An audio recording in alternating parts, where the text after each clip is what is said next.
Hey, was that opening intro video kind of silly or what?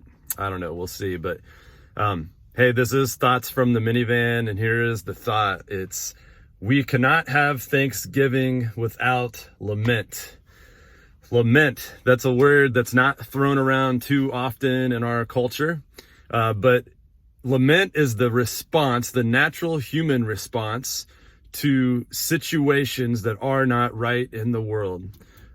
It's the natural response to a natural disaster or to a pandemic or to loss and grief and injustice in the world. It's the way that we were designed to respond. But lamenting, grieving, being still in the midst of those hard things and those losses is not, it's not easy to do for us in our society, especially as Americans. Certainly it's not easy for lament to not be viewed as weakness. Part of the reason for that in our culture is because we value things like self-sufficiency and self-confidence and rugged individualism.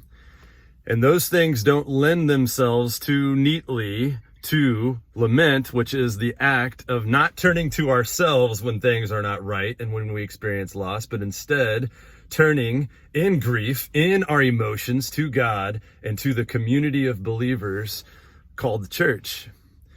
And so we oftentimes view it as a weakness or just something to begrudgingly get through until we can get to the other side and it's better. But Scripture, Jesus himself points to these times of dryness or these times of grief or these times of lament as actually the times when there might be the greatest amount of strength given to us by God. In our weakness, he is made strong. Did you know that half of the Psalms in the book of Psalms are Psalms of lament or contain laments? We have an entire book of the Bible called Lamentations. Jesus, in his greatest example, in his darkest hour, in the moment on the cross, when it appeared like he was at his weakest, but actually he was gaining victory over sin and death, like in the moment of greatest strength from God, he quoted a psalm of lament, a psalm of David, Psalm 22, when he cries out, my God, why have you forsaken me? Jesus on the cross, God become human, responds to tremendous loss, tremendous grief by turning to God and not turning inward. He turns outward and as he spreads out his arms and dies for all. So, lament. Here's the question today. What do you need to lament? What do you need to grieve? What loss are you experiencing now? It could be great. Maybe it's a family member who has passed away or the memory of that passing is coming again. Maybe it's job loss. Obviously, we're in the midst of this pandemic.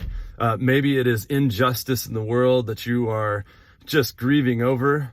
It could be something that feels smaller to you. Maybe it's your children growing faster than you would like and you're feeling weepy these days over that. What do you need to lament? I'll put it differently. What do you need to respond to that loss in a way that turns to God and invites God into that grief, into that emotion? What do you need to lament? And as we head into a week of Thanksgiving, here's the reminder again. We cannot have deep thanksgiving without lament. When we acknowledge the ways that we've maybe experienced loss, then the Psalms point, Jesus points, all of Scripture, brothers and sisters throughout history show us that our gratitude, our thanksgiving for God's faithfulness and goodness is all the deeper when we take our loss to him, when we invite him into that. So, I love you, friends. Hope you're well today. And thank you so much to God for his goodness.